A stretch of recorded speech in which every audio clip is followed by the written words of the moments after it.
So, good morning ulit. 15,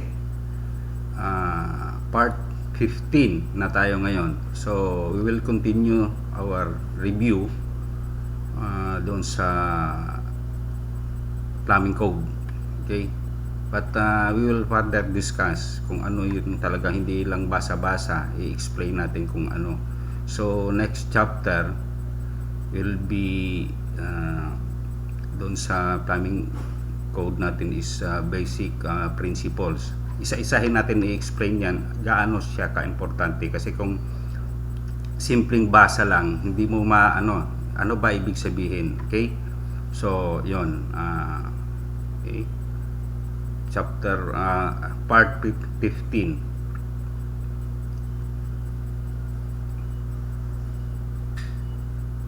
So basic principles. So the basic principles of the 1999 National Building Code of the Philippines is an update to the tenets established in the Plumbing Law of the Philippines, approved on 18th of June 1955 as amended in November 28, 1959. Basic goal of the 1999 National Building Code of the Philippines is to ensure the unqualified observance of the latest provisions of the plumbing and environmental laws. Okay. Principle number 1. All premises intended for human habitation, occupancy, or use shall be provided with a supply of pure and wholesome water, neither connected with unsafe water supplies, and nor subject to hazard of backflow and backsiphonage. So kaya nga kailangan natin pag-aralan kung ano yung magpe-prevent ng backflow at saka backsiphonage. Okay, so yon. Principle number 2. Plumbing fixtures, devices, and appurtenances shall be supplied with water in sufficient volume and at pressure adequate to enable them to function satisfactorily and without undue noise and under all normal conditions of use. Okay, so meron na akong initial na discussions dito, yung principle number 2, no, yung supplied with water in sufficient volume. So ito talaga ang napaka-importante. Kaya nga nag-aaral tayo ng calculation, mga demand, para alam natin ibigay doon sa kliyente natin yung sufficient volume and pressure adequate. Hindi yung pwede na yan. Adequate talaga to enable to function satisfactorily and without undue noise under normal condition. Itong undue noise, dito naman papasok yung tawag dito, yung proper sizing, kasi ang dito i-ano natin sa drawing natin.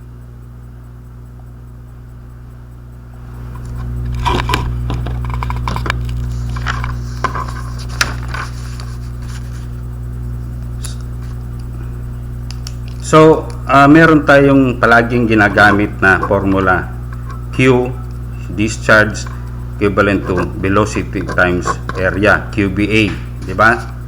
QBA. Undue noise, dito papasok yung velocity at saka yung diameter, area. Okay? Velocity, kasi pag meron kasing sa code, although hindi in-explain yan doon sa plumbing code natin, other books of plumbing merong specified or recommended velocity to avoid yung velocity limitation method ng pipe sizing. So merong recommended, yan yung pag-aralan natin, yung velocity, yung recommended velocity na to limit yung takbo ng to, para to avoid undue noise and yung sisipol dahil mabilis masyado yung velocity, sakal yung tubo. So yun yung dyan papasok. Okay? So, yun yung kuan, yun yung napaka-importante kasi tulad ng sinabi ko, yung pipe sizing natin na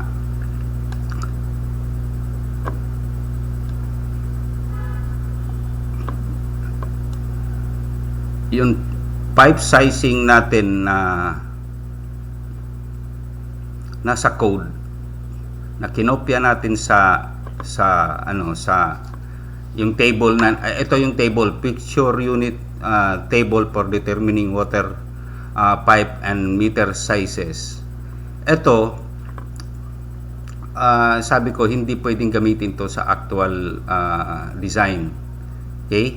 Actual design. I-discuss natin to para for the sake of passing the exam, dapat alam rin natin to paano gamitin. But ang recommended pipe sizing talaga, kaya ko hindi tawag dito, hindi ko ni-recommend na gamitin to sa actual design, itong table na to. Ito ang recommended. Recommended rules for pipe sizing. Kaya ko nasabing hindi pwede yon. Alam kung bakit. Yan, no? Section A1.1, obtain the necessary information regarding the minimum daily service pressure in the area where the building is to be located. Hindi nga natin makuha yan di ba? Kasi dito sa table na to merong pressure range doon sa main na nakalagay dyan 30 to 45 PSI. Saan natin kukunin yung pressure na yan? Gusto mo bang maghukay muna, lalagyan yung pressure gauge doon sa area where your project to be located para makuha mo yung pressure range? So, hindi nga ito po pwede. Okay? So, yung velocity naman, yung velocity na sinasabi ko, sabi dito sa code, sa principle natin, principle number 2, to enable to function satisfactorily without undue noise under all normal condition. Meron kasing code na nababasa ko doon sa amin sa States, meron silang tinatawag na good engineering practice, hindi good architecture practice. Sorry, biro lang. Ito yung dito natin mababasa yung velocity limitation. So, yun yung pag-aralan natin pagdating natin doon sa topic na yon. Yung recommended pipe sizing method, yung velocity limitation method. Okay? So, yun yung importance ng principle number 2. Okay? Ayon, basahin nyo yan. Yung ibig sabihin ko, ang punto ko rito, hindi lang yung basahin mo lang, ano ibig sabihin, di ba? Kaya isa-isahin natin basahin. So, plumbing shall be designed and adjusted to use the minimum quantity of water consistent with proper performance and cleaning. Okay? So, yun, self-explanatory naman yan. So, hindi na natin devices for heating and storing water shall be so designed and installed as to prevent danger for explosion through overheating. So, mga ano natin, mga water heater natin, although meron ng built-in yan, kasama yan sa requirement pag manufacture, meron na yan silang temperature and pressure relief valve na naka-built-in na. So, aside from that, pwede ka mag-provide ng additional protection doon sa system mo. Okay? So, yun yung ibig sabihin noon. Every building having plumbing fixtures installed and intended for human habitation, occupancy, or use or on premises abutting on the street, alley, or easement where there is a public sewer shall be connected to the sewer system. Ito yung problema natin sa Maynilad at saka sa Manila Water. Okay? They have the contract doon sa kasama yan sa water utilities na mag-provide sila ng sewer line. Okay? Kasama yan sa binabayaran natin. Tingnan nyo yung mga resibo nyo, siftage, something. So, kasama, pero hindi nila provide. Ngayon, inipit sila ng gobyerno. Nasaan na yung ano nyo, kasama yan sa kontrata ninyo? Nasaan na? Wala pa. Ilang porsyento lang ang may sewer line. So, ngayon, may napanood ako na palabas or video from Maynila yata or Manila Water. Meron silang sinabi doon na mga residential households pwedeng mag-tap pag may sewer line, libre. May sewer line sa tapat nila, libre yon pag-tap kasi requirement nila yon. Tapos kung wala naman, mayroon silang every 5 years na libreng sip-sip.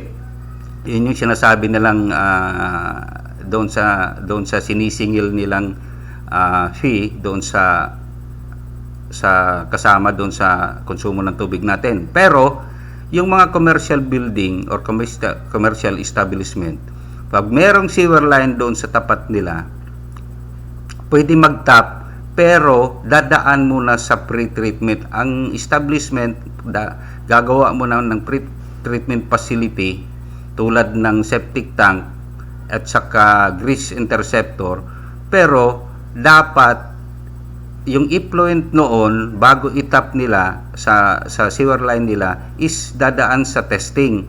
Pero hindi nila sinabi ano naman yung parameters na kailangan ipasa doon sa pre-treatment facility ng commercial establishment.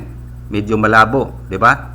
Malabo, papalusot. So yon yung ibig sabihin diyon. Pero ang totoo niyan even sa code natin, yan nakalagay. Pag mayroong main sewer, magtatap ka na lang, hindi ka na required dapat ng septic tank muna. Tatap ka na lang, pero magbabayad ka, merong bayad yan. Depende sa consumption mo ng tubig kasi all water that comes out in your tawag dito faucet is considered as waste. So dapat yan ititreat yan. So yun. Okay? Each family dwellings, number 6, each family dwellings dwelling unit on premises abutting the sewer or private sewage shall have at least one water closet. Okay? Ito yung plumbing unit, hindi ito drainage fixture unit. Water closet, one kitchen sink type lavatory or shower installed to meet the basic requirement of sanitation and personal hygiene. Huwag kayong mag-confuse doon sa requirement nila na nakalagay kasi doon yung fixture unit, limited tayo doon sa 20 fixture unit daw pero actually that is 20 plumbing unit. Yung isang unit na yan, yung may water closet ka, kitchen sink, lavatory, and shower. Yun yung plumbing unit, hindi drainage fixture unit. Okay? So, plumbing fixture shall be made smooth. So, requirement yan. Wala ka namang makikitang fixtures na anay-finish, di ba? So, yun. Drainage system shall be designed, constructed, and maintained to safeguard against fouling, deposit of solids, clogging, and adequate clean-outs to arrange that the pipe may be readily clean. So, kaya nga dapat pag-aralan natin yung theory. Lahat ng succeeding chapters, yan, fouling, bench, anong gamit ng bench, ano yung mga klase ng bench, so saan maglalagay lang clean out, yun yung pag-aralan natin. So all pipings and plumbing plumbing system shall be durable, NAMPAP approved. Ito yung kung ano to, free from NAMPAP approved. So mga bagong produkto dapat daw dumaan sa NAMPAP for approval. Malaking pera ito kung sakasakaling ma-implement. Okay? Its fixtures directly connected to the drainage shall be equipped with water trap seal. So yun yung pag-aralan natin, mga traps, okay, on our succeeding review sa plumbing code. So drainage piping system shall be designed to provide adequate circulation of air free from siphonage, aspiration or forcing of trap seal under ordinary use. So diyan papasok yung bends natin, okay? Ano ang purpose ng back bend, ano ang purpose ng bend stack, positive ba yan, forcing siphonage ba yan, or forcing the trap seal, positive pressure ba yan, o para saan yan? O yun yung ano natin, pag-usapan natin sa bend chapters, okay? Bend terminal shall be extended to the outer air and installed to preempt clogging and return of foul air to the building. So kaya nga yung mga ginagawa nila yung iba, yung bend na nilalagay sa wall tapos nilalagay ng bend cap, I will show you later. Medyo bawal yan kasi nasa baba lang yan, hindi yan extended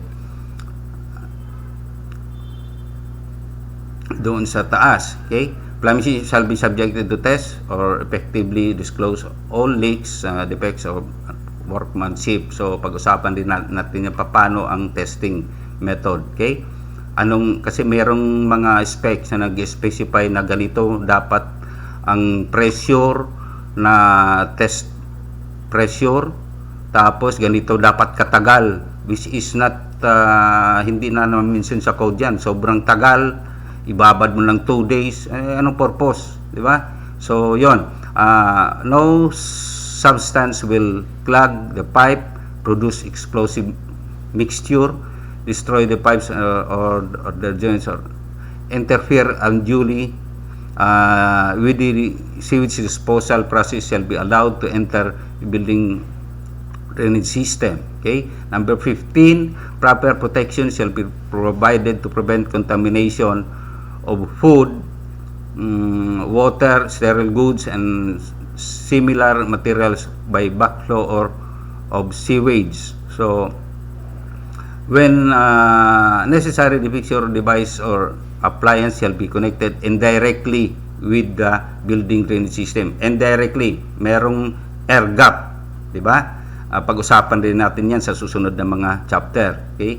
No water closet will be located in a room or compartment which is not properly lighted and ventilated. So, meron tayong mga toilet na walang, hindi doon sa perimeter wall, 'di ba? Meron tayong dapat exhaust fan, pag sindi mo ng aandar rin siya kaagad. So requirement talaga 'yon.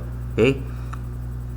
So if water closet or other plumbing fixtures are installed in buildings where there is no sewer within a reasonable distance, suitable provision shall be made for disposing of the building's sewage by some accepted method of sewage treatment and disposal, such as septic tank. Okay, so septic tank is an accepted sewage system, but since merong nga tayong DAO, yung DNR Administrative Order 2016-08, lahat ng commercial establishment, maliit, malaki, regardless of volume, dapat pumasa ka dun sa parameters nila. So septic tank will not pass the parameters required by the DNR, so required ka ng treatment, further treatment, so, which is compliant to the DAO 2016-08. Okay, so yon, maintain plumbing, drainage, backflow. So number 18, when the plumbing drainage system may be subject to backflow, of suitable provision shall be made to prevent with its overflow in the building. So yun, parang napag-usapan na natin yun, dapat mayroon kang sewage pit kung kailangan, di ba? So yun,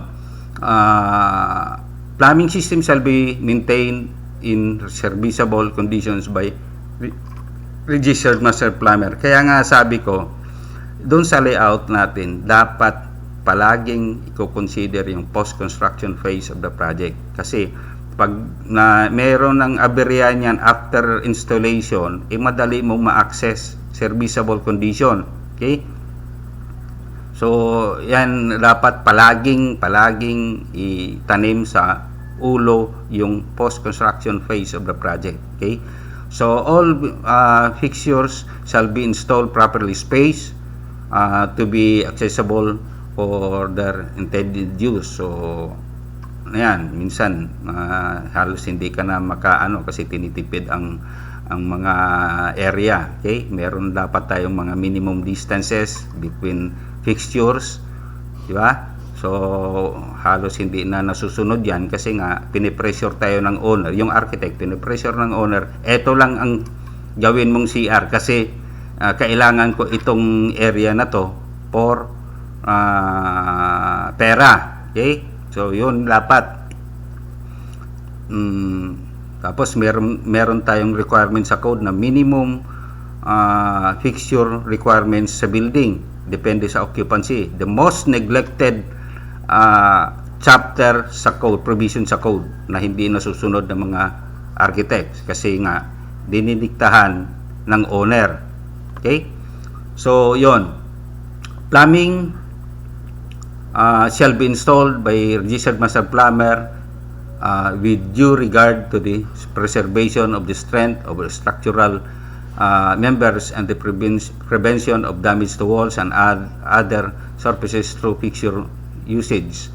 Ito yung sinasabi ko, importance ng overlay na dapat i-superimpose mo yung mga structural members doon sa architectural plan para makita mo yung mga iiwasan mong structural members. Okay? So, sewage and other waste from the plumbing system which may be deleterious to surface or subsurface water shall not be discharged into the ground or into any waterway unless first rendered innocuous through subjection or to some acceptable form of treatment. Yon, subsurface or surface or subsurface. Kaya nga yung mga septic tank natin wala nang leaching kasi bawal na yon. Dapat sarado na yung pit nun. Okay? Wala nang leaching. Okay? Yun yung isang explanation dito. So, ito yung mga principles ng ng plumbing na doon sa succeeding chapters, doon natin i-explain ito. Tulad itong number 2 nga, napaka-importante. Doon natin gagamitin itong mga tables and charts pagdating sa design na para makapagbigay tayo ng sufficient volume at adequate pressure to enable them to function satisfactorily and without undue noise under all normal conditions. Undue noise, dito papasok yung velocity limitation method which I will recommend and share to you how to use the tables and charts sa plumbing code kasi napakahirap sundan. Sundan mo yung recommended tawag dito, mahihilo ka. Babaliktarin natin yon. May technique doon para mapadali yung pag-intindi. Okay? So, thank you. Part 15 na tayo, part 15. Then, just subscribe. Marami tayong mai-share sa inyo na siguradong makakatulong. Okay? Thank you very much.